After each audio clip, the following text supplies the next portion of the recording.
welcome to the program today. I'm Layo Olarinde. We begin in South Sudan. The upcoming elections and the permanent constitution have dominated discussions at a monthly meeting of the reconstituted Joint Monitoring and Evaluation Commission, and that's the body that's responsible for monitoring and overseeing the implementation of the 2018 peace deal, which brought an end to years of civil war in the country.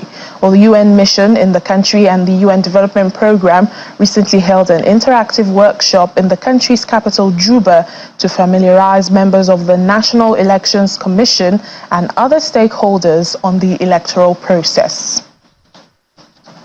South Sudan is heading towards its first elections at the end of this year, and according to the UN mission in the country, there is a growing recognition that to build a better, more peaceful future, citizens need to head to polling stations in December 2024. This is a good chance for newly appointed commissioners to be given knowledge about election preparations and to learn more about the procedures which are going to be implemented right now. Mr. Toll is candid that time is of the essence, but believes that if collective will is harnessed and citizens are fully included, South Sudan can hold free, fair, and credible elections. Successful election will come when we are very concerned about civic education in the first place, and then voter registration. If we do these things, these two issues at the time before June, then we will be safe. We will have a successful election. For Darren Nance, the UN Peacekeeping Mission's Principal Electoral Affairs Officer, leading the UN's Integrated Electoral Assistance Team, is a focused three-day exchange with key interlocutors and is very aware of the magnitude of the task ahead. So the main focus is to discuss the multitude of challenges to prepare for an election in 10 months' time. The National Elections Commission, along with other state agencies, namely the Political Parties Council, the National Constitutional Review Committee, the security forces, the Ministry of Justice, and the Judiciary, the Ministry of Finance, and the government at large, hold the challenge of organizing a national event where you're asking millions of people to do the same thing at the same time in 10 months' time. That would be a challenge anywhere in the world. It will be a challenge for South Sudan as well. Elsewhere, upcoming elections and the permanent constitution dominated discussions at a monthly meeting of the reconstituted Joint Monitoring and Evaluation Commission, the body responsible for monitoring and overseeing the implementation of the 2018 peace deal in South Sudan, which brought an end to years of civil war. RJMX therefore urges the Article and partners support the NCRC in order for it to conduct much needed civil education and public consultations for the permanent constitution, which is also a critical requirement for the conduct of elections as per the agreement. Nicholas Haysom, the top United Nations official in the country, agreed and urged all stakeholders to pick up the pace in terms of electoral preparedness. Recent views from some civil society groups and academics highlight an appetite for the elections. However, there are legitimate concerns about the preparedness of key institutions, particularly the state security apparatus. It's also evident that the electoral and constitution-making commissions lack the resources, although we've heard today this may be addressed, including office space and equipment to achieve ready. The head of the UN Peacekeeping Mission acknowledges the swearing-in of key commissions that enable a series of activities and the framework for election management, preparation of priority tasks and budgets to operationalize the plans, including the commencement of the registration of political parties by the Political Parties Council, and earmarked key areas where progress must be tangibly demonstrated.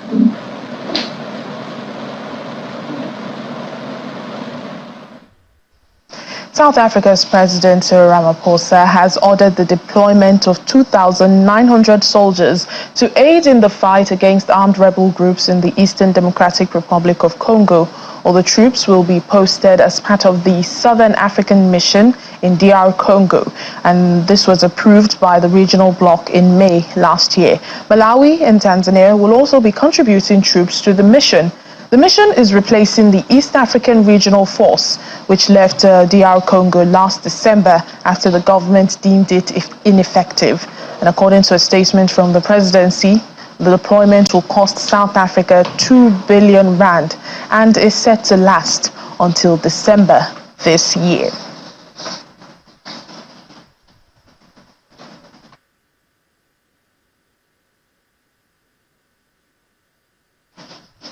We're in Senegal now, where authorities have banned fresh protests that have been called together by Senegalese lobby groups across the country on Tuesday against the postponement of this month's presidential election. The Arsunu election, that's a newly formed political platform of about 40 groups, including opposition parties, said the protests will start in the afternoon, urging people to come out in large numbers despite a police ban. Well, while banning the planned match, Cherif Muhammadu Blondin Ndaye, that's the prefect of Dakar, said that the protest risks disturbing public order and hindering the free movement of people and goods.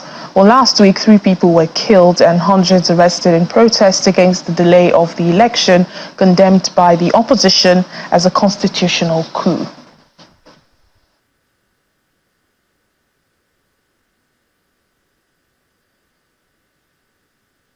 Kamara is a Senegalese journalist. He joins us now for more on this from Dakar. Thank you so much, Madi, for your time. The protest organizers had called for protests at 3 p.m. local time. Despite this, the authorities banning the demonstration. What is the situation at this time? Thank you again for having me. The prefect of Dakar again banned the demonstration today because it might impede the freedom of circulation of people and their goods, which is a kind of cultural in Senegal, if I can use that expression, because all the protests that have happened since 2021 have never almost been allowed in this country for many reasons. So right now it is calm. People are doing their activities, street sellers, taxi drivers, but people are reacting on social networks, civil society members, opposition leaders, youth associations, university professors, posting on social network with the hashtag non au report des élections, meaning no to delay the elections, and the election will be held on February 25th. So on the social network, people are really present, and you can see the frustration, you can see the readiness to fight for the election to happen on due date. Now, we understand regional bloc ECOWAS, is sending a diplomatic delegation to Senegal to be able to discuss and, resolve this political crisis. Can you confirm if the delegation is on ground and if deliberations have started?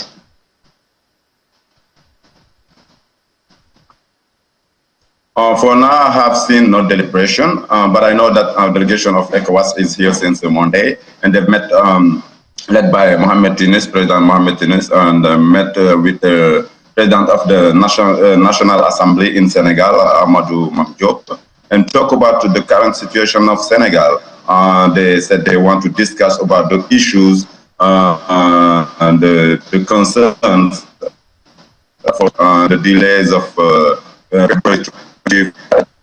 elections, talk about that and give recommendations to the different stakeholders, government members, ECOWAS members, and all the population of Senegal and all the opposition leaders, including civil society, to work together to better maintain peace in Senegal, as it has been ECOWAS' role in general for the countries that are within the organization. All right, Madi. Now, are the Senegalese people hopeful that, perhaps this deliberation with ECOWAS and authorities and the government of Senegal, are they hopeful that this could yield tangible results? How are people reacting to the visit? People start posting it since 2 days, asking ECOWAS to tell the truth, to tell Macky Sall what he needs to hear, to tell him that this is Oku as it was in Guinea-Conakry, this is Oku as it was in Mali or Burkina Faso or other countries where coup have happened, and ECOWAS reacted by making decisions right away. So people have been reacting, and they are expecting ECOWAS to join their fight or to tell just Macky Sall that election will be held on February 25th, because that's what the public opinion wants, including university students and the teachers, including political party opposition members, including even street sellers. Anybody in Senegal, the majority of them express themselves through social network and say that we don't want anybody to touch our constitution. So people are expecting ECOWAS to have that expression with Macky Sall, to have that conversation with President Macky Sall, so that elections are held on due date, and they are not agree, and they don't seem to be ready to give up the fight against the delays of the elections for December 15th. And just finally, before I let you go, Madi, have we heard from President Macky Sall, responding to all that's happening, the protests that has seen, the deaths of 3 people?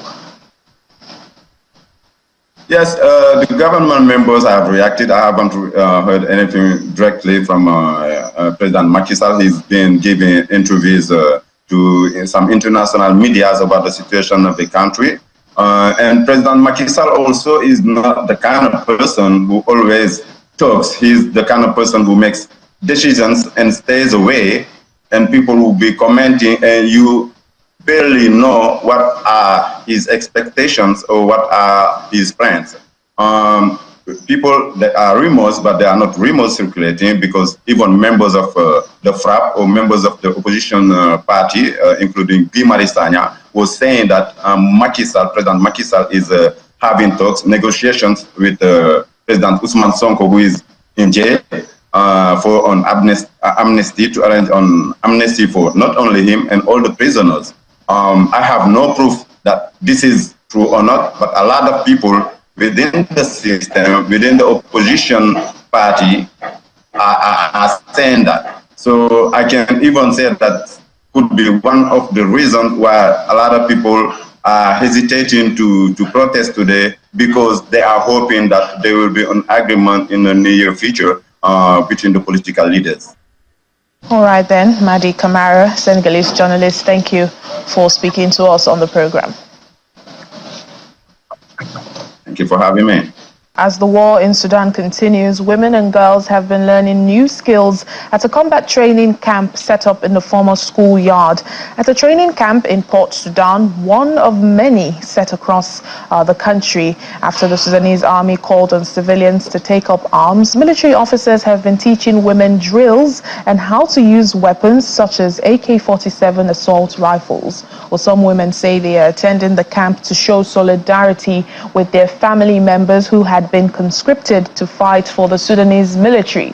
Others say they're just learning new skills to defend themselves and their families. Over 10 months of clashes between the Sudanese military, led by General Abdel Fattah Burhan, and the Rapid Support Forces, a paramilitary group commanded by General Mohamed Dagalo, has decimated vast swaths of the northeastern African country.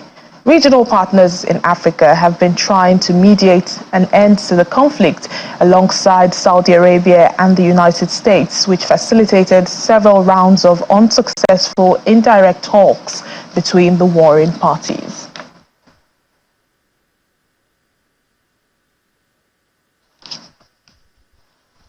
And as the brutal war hits the 300-day mark, widespread malnutrition, the world's largest child displacement crisis, and a shattered health system threaten to kill far more children than the armed conflict itself. Now, this is according to the UN Children's Agency, UNICEF, which says it has seen record levels of admissions for the treatment of severe acute malnutrition.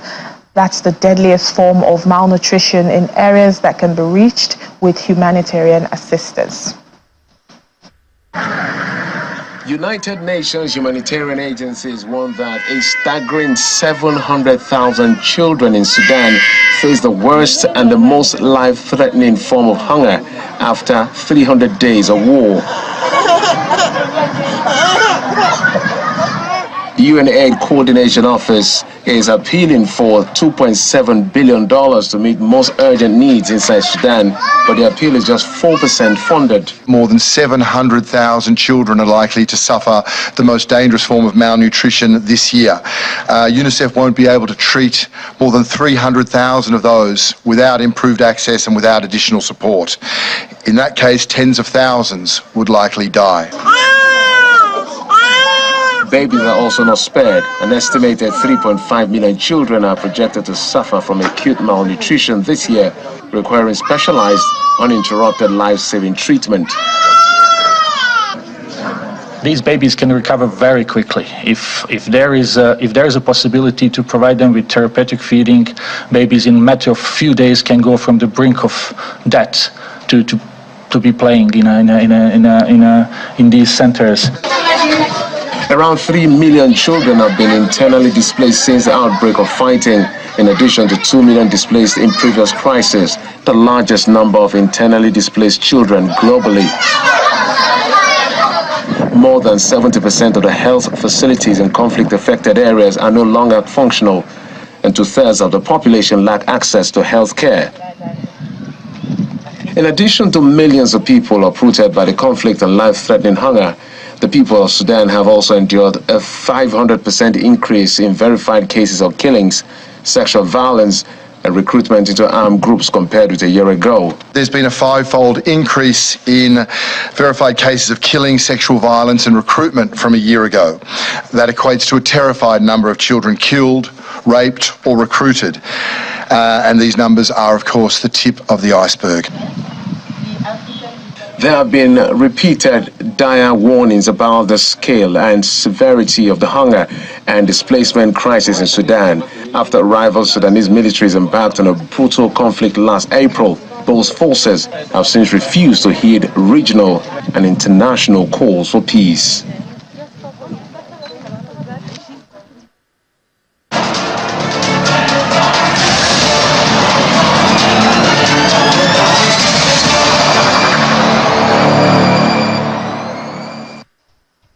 Liberia's Defense Minister, Prince Charles Johnson III, has resigned following protests by wives of the country's soldiers who are blaming him for low wages and poor living conditions in the military barracks. The women set up roadblocks near the capital, Monrovia, and elsewhere in the country, forcing President Joseph Boakai to cancel National Army Day celebrations on Monday. They demanded that the defense minister resign, blaming him for a reduction in the salaries of Liberian soldiers returning from peace missions in Mali. The officers' spouses also decried a lack of social security, electricity shortages, and corruption within the armed forces. Well, Mr. Johnson, in a statement, says he is stepping down due to what he called the current political and civil disturbances occasioned by the protests. However, he denied allegations of misusing military funds. President Boakai, who was inaugurated in January through his office, has said the women's grievances would also be investigated and addressed.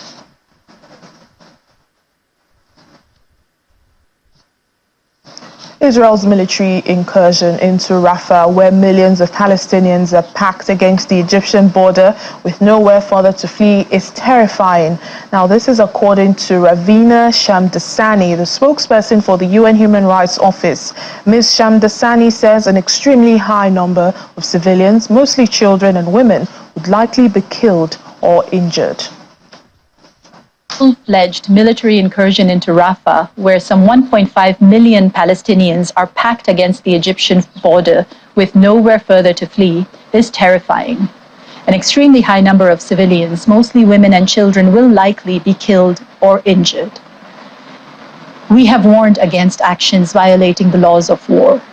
The prospect of such an operation into Rafah risks further atrocity crimes. The world must not allow this to happen. Those with influence must restrain rather than enable. There must be an immediate ceasefire. All remaining hostages must be released, and there must be renewed collective resolve to reach a political solution. The UK Minister for Business and Trade, Kemi Badenoch, has visited the first British independent school in West Africa, the Charterhouse School. The visit is aimed at building on the UK government's commitment to supporting Nigeria's desire to offer high-quality education at home. Ms. Badenoch toured the construction site of the new campus located in Lekki-Ajah, Lagos, with the Prime Minister's Special Envoy for Girls' Education, Helen Grant. She also expressed enthusiasm about the school in West Africa, even as she described as brilliant the progress of the construction work at the Charterhouse site.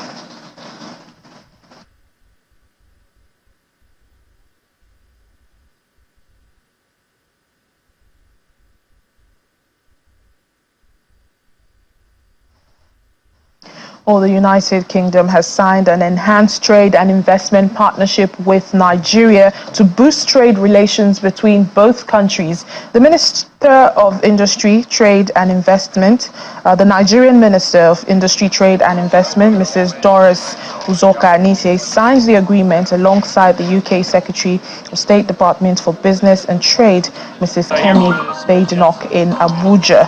The partnership is the first the UK has signed with an African country and is designed to grow the trading relationship.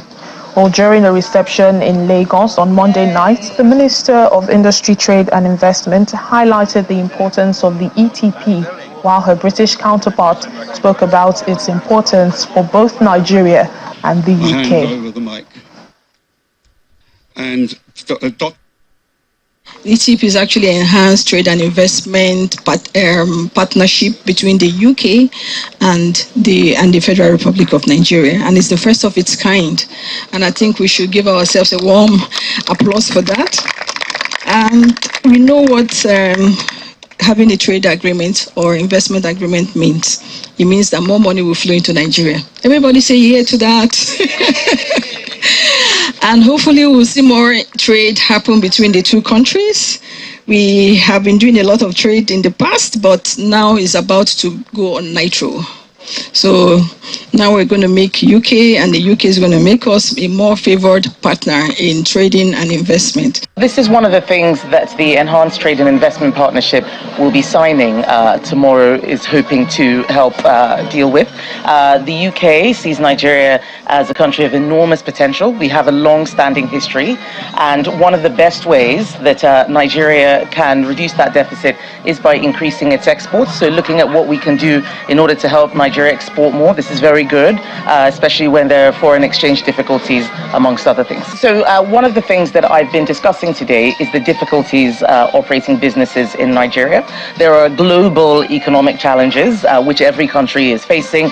Almost every country on the planet is dealing with very high inflation, or inflation that's much higher than what they're used to. And these are the sorts of things which will discourage investment. But there will be country-specific issues as well. And tomorrow, apart from signing the ETIP with Minister the Minister for Trade, I'll also be meeting other government ministers to see how we can work together to help create that good business environment for British business, which will probably benefit other countries as well.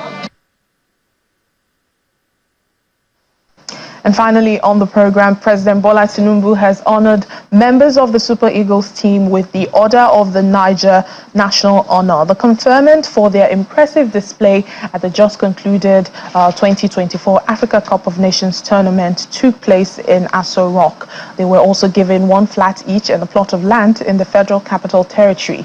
Nigeria came in second place, losing the trophy to the host nation, Cote d'Ivoire, after being defeated 2-1 in the finals on Sunday night. That's all we have for you on Network Africa for today. Thank you so much for watching. I'm Layo Olarinde.